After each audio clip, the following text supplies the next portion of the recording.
Hi friends, welcome back to our channel all in one Banu. ఈరోజు video వచ్చేసి ఏంటంటే నా స్టైల్లో చేపల పులుసు ఎట్లా చేసుకుంటానో చూపిస్తా. ఇంకెందుకు లేట్ వచ్చేయండి. నేనైతే ఇక్కడ 2 kgs చేపలు అయితే తీసుకున్నా. ఇంకా మా ఊరు పక్కల చెరువే ఉంటుంది కాబట్టి తీసుకొచ్చిండ్రు. సో దానిని అయితే ఫ్రెష్గా కడుక్కున్న తర్వాత ఆనియన్స్ అయితే పోపుకి ఒక 6 తీసుకున్నా. ఇంకా దానికి చట్నీకి ఒక 5-6 తీసుకొని ఇక్కడ నేను ఆనియన్స్ అయితే నిప్పుల మీద అయితే కాల్చుకుంటున్నా. ఎందుకంటే కాల్చుకుంటే ఏమవుతుందంటే పచ్చి వాసన ఉండదని నేను అనుకుంటా. నేను ఎప్పుడు చేసినా ఇట్లనే చేస్తా. సో నిప్పుల మీద అయితే వేడి చేసుకొని పై పొర అయితే తీస్తున్నా. వేడి ఉన్నప్పుడే తీయాలి. అట్లా పై పొర తీసిన తర్వాత మిక్సీ జార్లో అయితే వేసుకోవాలి. పై పొర తీస్తున్నా. ఇంకా మీరు ఎట్లా ట్రై చేస్తారో చెప్పండి, కామెంట్ చేయండి, ఓకేనా. నేనైతే ఆనియన్స్ పచ్చివి తీసుకోను, ఎందుకంటే పచ్చి వాసన వస్తుందని. కాల్చినవి తీసుకుంటా. పల్లెటూరు స్టైల్ ఇట్లా వేసుకుంటాం మేము, ఓకేనా. అక్కడ ఆనియన్స్, ధనియాల పొడి, ఇంకా తెల్ల నువ్వులు అయితే తీసుకుంటున్నా. తగినంత 2 kgsకి తగినంత తీసుకుంటున్నా నేను. ఇంకా అల్లం పేస్ట్ కూడా ఫ్రెష్గా తీసుకుంటున్నాను అనమాట. కొబ్బరి కూడా నేను ప్యాకెట్స్ తీసుకోను, ఇంట్లో పట్టినదే తీసుకుంటున్నా. నేను 2 kgsకి సరిపడా క్వాంటిటీస్లో అయితే తీసుకుంటున్నా. ఇంకా జీలకర్ర, ఇంకా మనం ఏం కర్రీ చేసినా జీలకర్ర అయితే పక్కా ఉండాలి కదా, నేనైతే ఇస్తున్నా. ఇంకా వెల్లుల్లి రెబ్బలు 6, కరివేపాకు కూడా మా చెట్టుదే. చాలా వరకు అయితే మా ఇంట్లో దొరికేటివి నేను యూజ్ చేస్తాను అనమాట. కరివేపాకు తీసుకుంటున్నా.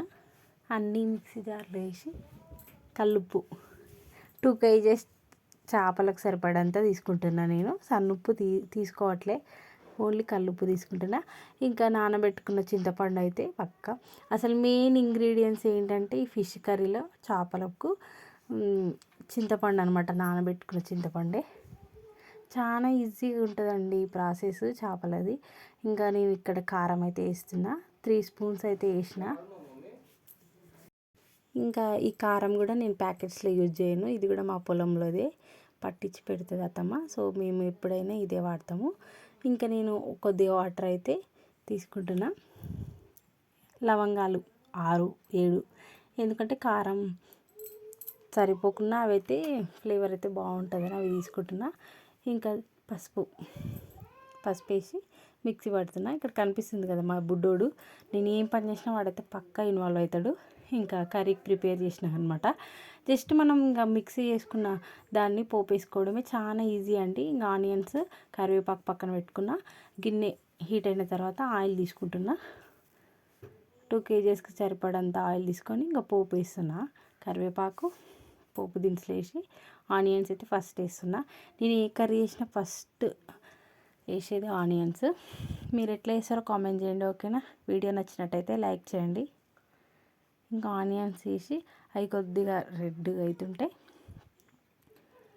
మనం మిక్సీ పట్టుకున్న దాన్ని అయితే దానిలో వేసేసుకోవాలి. నేను ఇక్కడ కలుపుతున్నాను అనమాట. కొంచెం ఇంకా రెడ్గా కావాలి అవి అని దూరగా ఎవరికి వేయించుతా అనమాట.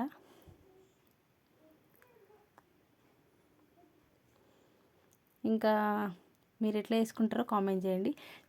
చాలా ఈజీ ప్రాసెస్ అండి చేపల పులుసు. చికెన్తో పోలిస్తే చేపల పులుసు అయితే తొందర అవుతుంది. ఇంకా మనం పట్టి పెట్టుకున్న మిక్సీ జార్లో ఉన్న అది కారం పేస్ట్ దానిలో వేసుకోవాలి. ఒకసారి కలుపుకోవాలి. కొద్దిగా వాటర్ యాడ్ చేసుకొని మిగతాదంతా దానిలో వేసేస్తున్నా. ఇంకా అది వేసేసుకొని కలుపుకొని తగినన్ని వాటర్, అంటే చేపల మునిగేంత వాటర్ తీసుకొని ఒకసారి కలుపుకొని మూత పెట్టేసుకొని పక్కకు పెట్టేసుకోవాలి. అది 5 minutes తర్వాత ఉడుకుతుంది. అవి దానిలో వేసి కలపడమేనండి. చాలా ఈజీ ప్రాసెస్ ఇది. ఇక్కడైతే వైట్ రైస్ అయింది. ఇంకా చేపలకైతే రొట్టె చేసుకుంటే అయిపోతుంది. జొన్న రొట్టె చేపలైతే సూపర్ కాంబినేషను. ఇట్లా ఎంతమంది తింటారో కామెంట్ చేయండి. చేపల పులుసు అయితే స్మెల్ సూపర్ వస్తుంది. ఇంకా అది ఉడుకుతుంది కాబట్టి చేప ముక్కలు దానిలో వేస్తున్నా.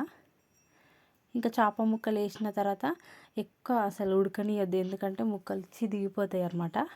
జస్ట్ 5 minutes అట్లా ఉండి దించేసుకోవడమే. కొత్తిమీర సర్వ్ చేసుకొని సో నేను ఇక్కడ వేస్తున్నా కదా, ఇదే విధంగా వేయండి మీరు కూడా. వేసిన తర్వాత ఒకసారి అయితే అడుగంటకుండా ముక్కలను తిప్పేసుకోవాలన్నమాట. ఎందుకంటే ఒక సైడే ఉడుకుతాయి, ఇంకో సైడ్ ఉడకవన్నమాట. అందుకే తిప్పేసుకోవాలి. మూత పెట్టేసి కొద్దిసేపు అయితే ఉడికించిన. కనిపిస్తుంది కదా మీకు, ఆల్రెడీ మనకు తెలిసిపోతుంది అనమాట ముక్క ఉడికిందా లేదని.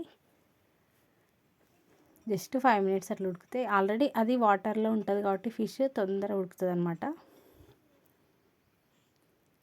అట్లా ఉడికిన తర్వాత ఇంకా కొత్తిమీర వేసుకొని దింపేసుకోవడమే అండి. ఇదేనండి నా స్టైల్లో చేపల పులుసు అయితే నేను ఇట్లా వేసుకుంటున్నా. ఓకేనా, వీడియో నచ్చినట్టయితే లైక్ చేయండి. ఓకేనా, బాయ్. మరి ఇక్కడైతే నేను కొత్తిమీర తీసుకున్నా, అసలు కొత్తిమీర లేని నేను కర్రీసే చేయనండి. ఫైనల్గా అయితే ఇట్లా అయింది. ఇంకా అన్నంలోకి వేసుకొని తినడమే. టేస్ట్ అయితే సూపర్ ఉంది. ఇంకా జొన్న రొట్టెలకైతే మస్తు ఉంటుంది వేసుకొని తింటే. ఓకేనా, లైక్ చేయండి.